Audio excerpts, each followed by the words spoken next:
Contemporary dance is a little difficult to define. Contemporary simply means right now, or at the same time as. So what was contemporary in the 1920s is not contemporary now. It's had its time, but the idea of modern dance or contemporary dance is that it is very free form. It is free to change with time and free to evolve. And this is kind of very typical of modern dance in a way, because modern dance was a breakout from the European ballet tradition. And many pioneers in modern dance, they look to ethnic forms of dance for their inspiration. I was talking about the universality of rhythm making and movement. And I think what I wanted to make was a couple of connections. One, the connection between drumming and between what you'd call stepping or tap, or what became tap dancing.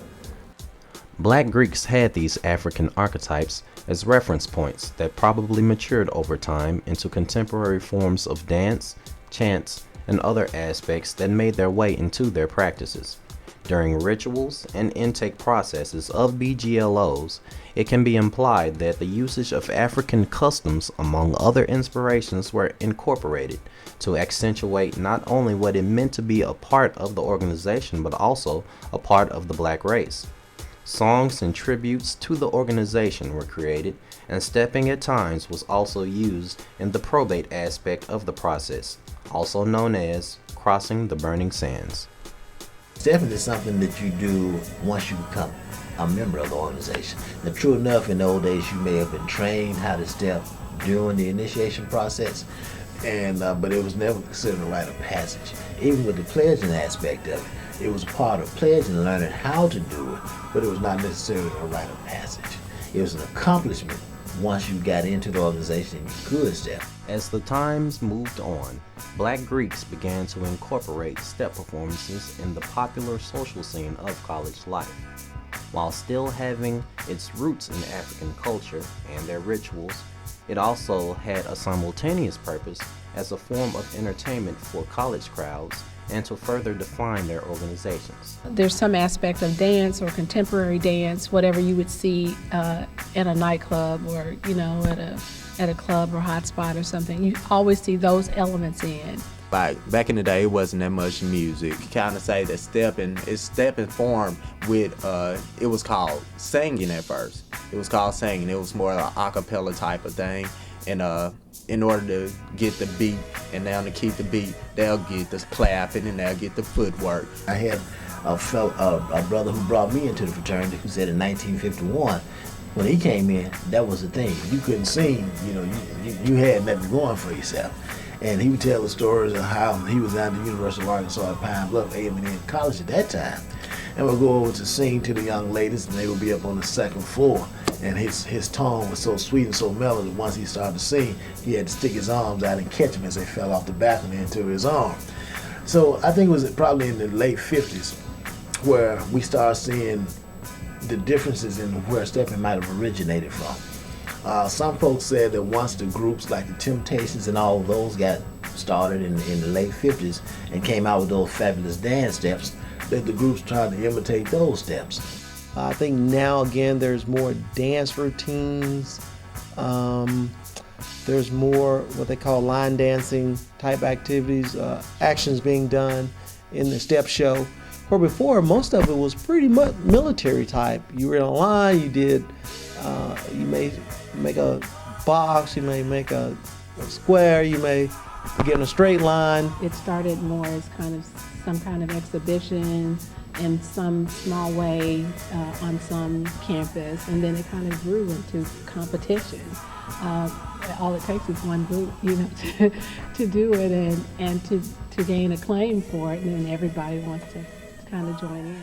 And as they joined into the stepping culture, one organization trying to outdo the next with their particular steps, accented by their own personal takes on black culture, Black Greek organizations began to acquire various styles and personas, universally recognizable and representative of their associated characteristics. Kappa Alpha Psi, they more of a real smooth, they really not complex. They more dealing with the canes and ooh, whoa, I'm pretty. Cool stuff, that's them.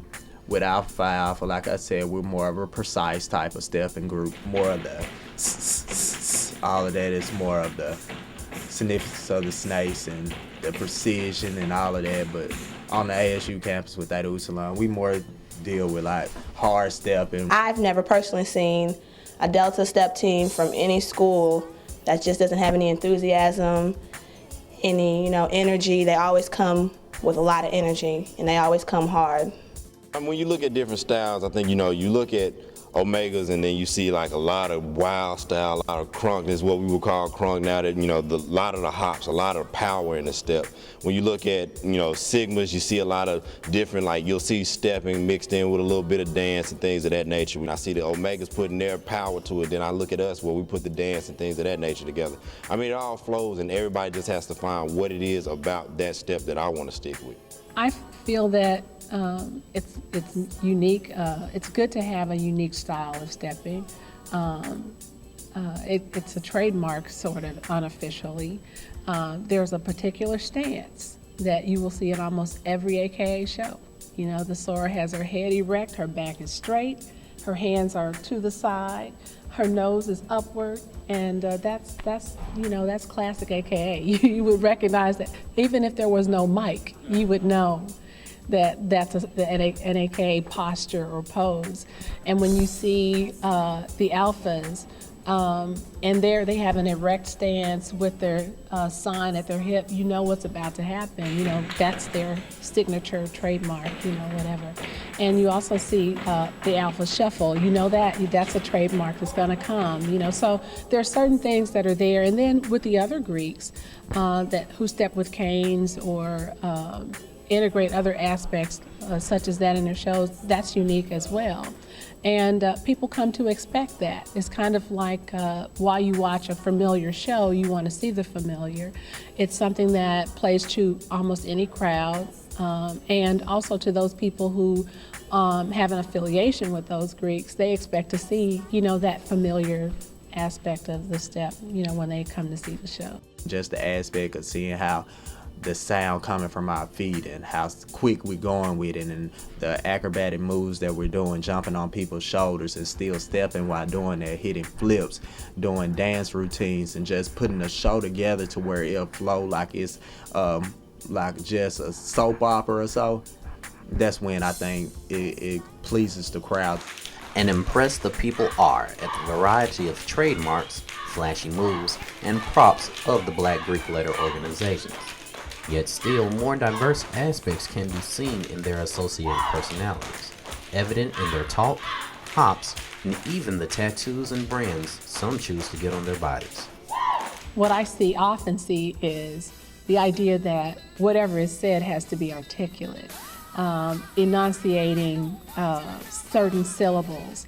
It's not just alpha, kappa, alpha. It's alpha, kappa, alpha. You have to say it with that rhythm, with that particular cadence. And they're just trademark things that just you have to see to kind of understand. And then the more you see them, the more you come to be able to recognize. So one step that is practiced by all Delta chapters across the states, across the U.S., across the nation, is our founder step. There might be little different variations, but every chapter has a founder step. Q Psi Phi, they more of the aspect they all art form of just hopping. It's no clapping, it's no anything like that. It's just hard stepping, hopping in the air, showing how far they can get high. I mean, great organization when they come to step, and also style-wise. Some of the things I've experienced, and I guess probably your listeners probably want to know, does he have a brand? Well, yes, I'm a member of Omega. Yes, I do have a brand. Now, is the brand required? No, the brand is not required. It's something that a person chooses to do or chooses not to do for himself. My advice, don't do it. I don't think a person should mark up their bodies anyway.